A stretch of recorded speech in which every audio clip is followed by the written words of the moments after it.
Meus queridos irmãos, neste dia em que nós celebramos a memória de Nossa Senhora sob o título de Rainha, nós queremos meditar sobre três realidades que nos ajudam então um pouco a entender o que Deus deseja de nós e entender um pouquinho mais sobre esse mistério de hoje, de Nossa Senhora como Rainha.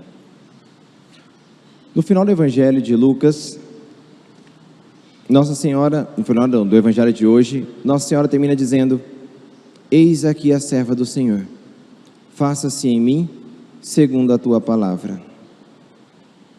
Um sim de Maria mudou tudo.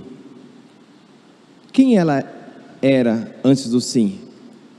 Era a serva do Senhor. Quem ela se tornou depois do sim? A rainha. Vejam como que um sim muda tudo. Como que um aceitar a vontade de Deus muda toda uma história. Eleva toda uma criatura. Olhando para o sim de Maria, nós queremos aprender também em nós, em cada dia, a dar-nos o nosso sim. E como nós podemos entender isso na prática, Padre? Para que dessa forma, olhando para todo esse mistério, possamos viver a vontade de Deus. Vou pegar um exemplo, e isso nos ajuda a alargar o horizonte e assim então entendermos como isso se encaixa na nossa vida. Uma certa mulher tem o seu esposo, seu marido, e este marido é bêbado. Cai dia e noite naquele vício da bebida. Ela tem o desejo de que o marido saia daquele vício, daquele pecado. Ela está inquieta com aquela vida que ali está. E ela tem repulsa por todo aquele pecado que o seu marido comete. Ela está insatisfeita com tudo aquilo.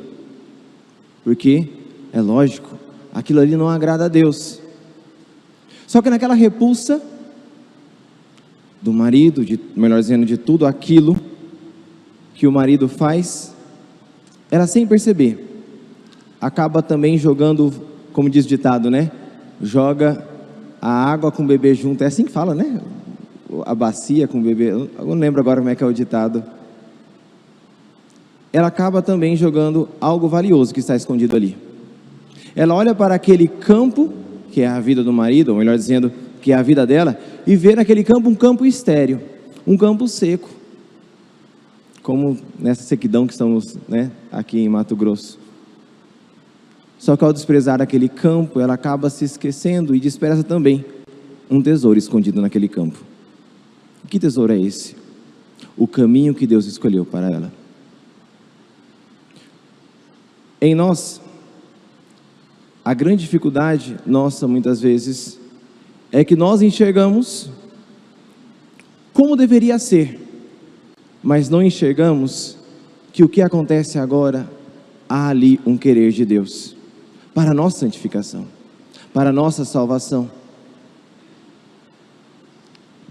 Pegando o exemplo dessa mulher que eu acabei de citar, insatisfeita com o marido, com a vida do marido, como seria diferente se ela rezasse assim: eu te louvo, Senhor, pela vida do meu marido.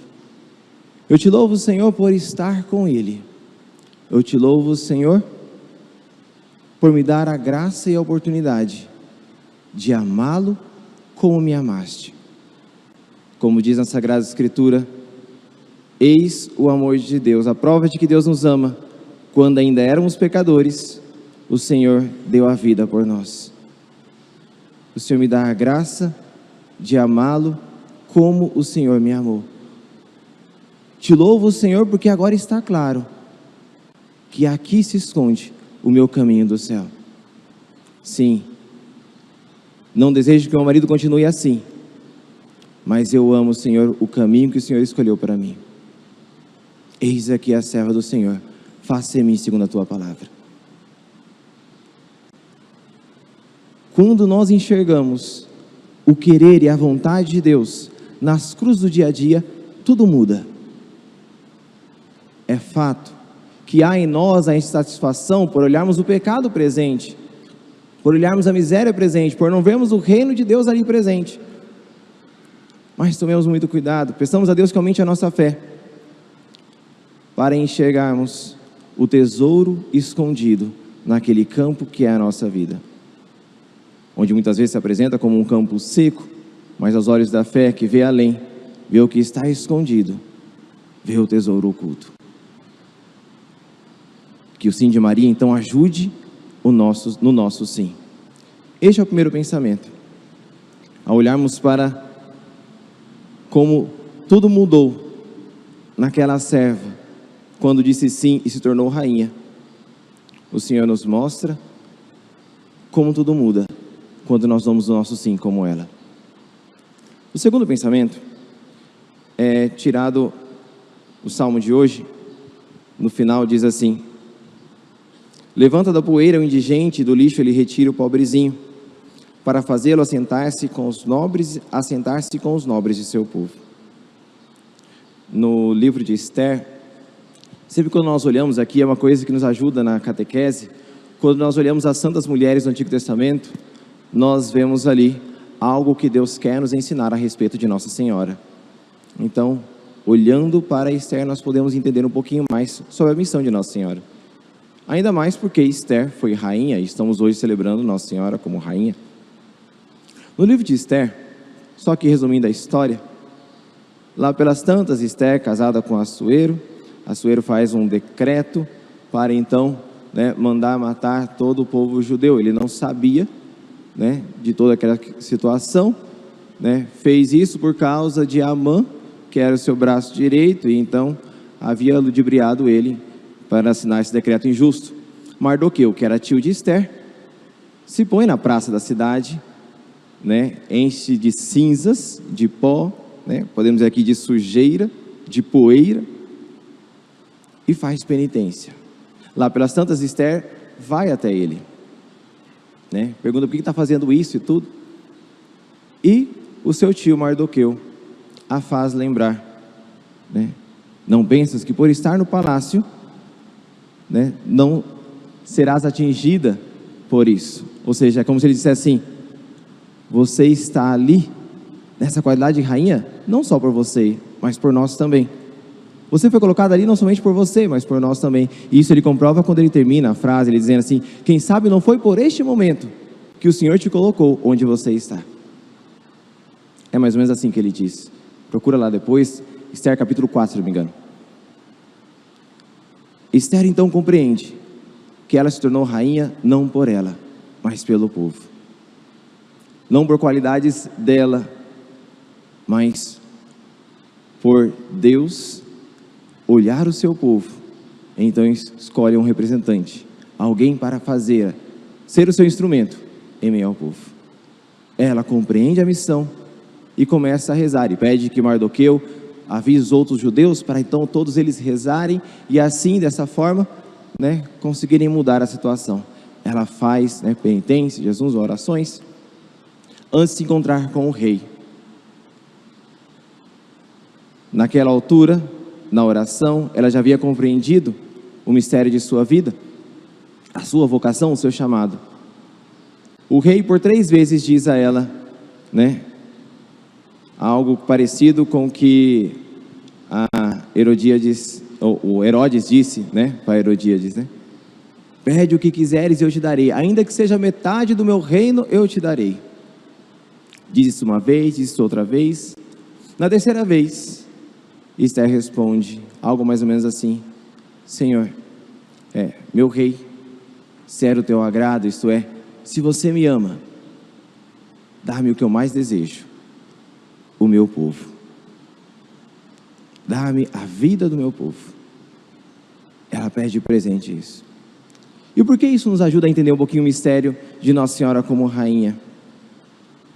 A Virgem Maria foi colocada no trono do céu por nós, pensando em nós, que o Senhor lá ela colocou. Assim como Esther foi colocada para a vida do seu povo, a Virgem Maria foi colocada por nós naquele lugar. olhando também na oração de Esther, nós vemos um pouco a missão de Nossa Senhora. Pois é verdade que o rei Assuero amava muito a sua esposa, a rainha Esther.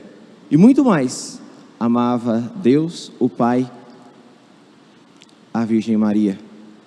Pois, enquanto o rei Assuero estava disposto a dar metade do reino, o Pai Celeste deu o próprio reino de Deus, que era Cristo, a ela.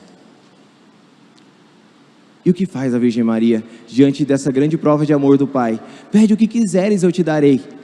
Ó Maria, pode pedir aí, sei lá, vamos, criar um duplex aqui no reino do céu. Posso criar aqui uma extensão, um puxadinho a mais para você aqui. Posso te dar aqui, ali, um domínio a mais no paraíso. O que ela pede? Dá a minha vida do meu povo. Dê para mim o meu povo. Dê para mim a estes pobres pecadores. E aqui nós podemos colocar o nosso nome. A Virgem Maria diz ao Pai: dê a mim o Padre Raul. Dê a mim, o seu José. A Virgem Maria que pede, como um presente de Deus, cada um de nós. E não pensemos, meus queridos irmãos, que isso desagrada a Deus, pois o amor que inflama no coração do Pai e do Filho, que é o próprio Espírito Santo, inflama também no coração da Virgem. Se fosse contrário, ela nunca seria a rainha.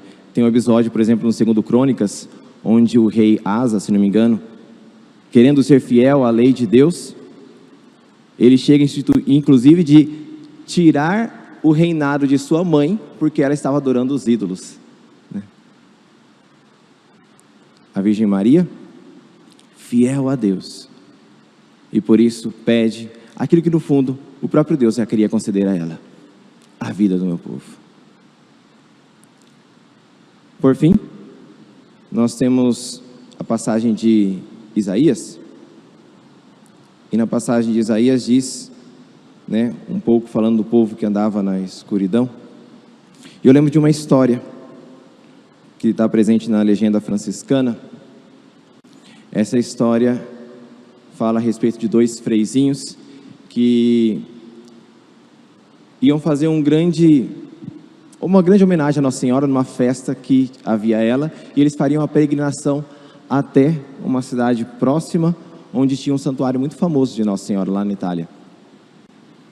E eram freizinhos, eram pobres, então pegaram ali apenas as coisinhas mais simples que dava para pegar numa sacolinha e foram a caminho. Era mais ou menos um dia de viagem. Só que como eles acabaram tendo um pouco de dificuldade no caminho, foi anoitecendo, os bosques foram ficando escuros, e ali então eles teriam que pousar no meio da noite. O coração deles encheu de temor, pois a essa escuridão do bosque juntava-se também o uivo dos lobos. E eles começaram a apressar o passo para tentar encontrar um lugar seguro, e aos poucos o céu ia escurecendo, a vista ia escurecendo, porque não conseguia enxergar mais nada, e os uivos dos lobos cada vez mais se aproximando, os olhos brilhantes ali ao longo da relva, aumentavam ainda mais o temor deles. E por graça de Deus, lá no meio daquele bosque eles encontram uma casa, e batem desesperados na casa. Aparece o servo da casa. Eles não dizem: olha, pelo amor de Deus, deixa a gente entrar aqui, porque os lobos ali estão correndo e a gente está com medo, E peraí que eu vou falar com a dona da casa. Falou com a dona da casa autorizou, eles foram lá então, um lugar muito aconchegante, conversaram a noite toda sobre Deus, sobre a Virgem Maria com aquela dona da casa, muito bem acolhidos foram por ela. No final da conversa, já amanhecendo, no outro dia, ela pergunta: vocês estão indo para onde? Nós estamos indo lá para o santuário de Nossa Senhora, o santuário tal. Que legal, eu conheço o padre de lá. Entrega essa carta para ele, para mim, por favor. Tem umas coisas que eu queria dizer para ele. Tá bom, então eu entrego. Então eles pegaram a carta, foram felizes, louvando a Deus, que tão providente que fora, que não deixou que eles passassem a noite naquela escuridão. Lá pelas tantas, ele olha a carta, não tem o nome da pessoa, fala: esquecemos de perguntar o nome dela, a conversa estava tão boa que nem perguntamos como é que é o nome da dona. Voltam lá os 2 freizinhos para casa, Quando eles chegam lá no bolso, naquele local, nada encontram. Eles então resolvem abrir o bilhete. E qual não foi a surpresa deles? Que na verdade o bilhete não é endereçado ao padre, mas endereçado a eles mesmos. E dizia assim: meus filhinhos, não importa quão escuros sejam os bosques, quão ferozes sejam as feras, vocês sempre terão a mim. Que neste dia, meus queridos irmãos, onde celebramos Nossa Senhora como Rainha, elevada aos céus por amor a nós, peçamos a ela que no seu sim sustente o nosso sim. Seja louvado nosso Senhor Jesus Cristo.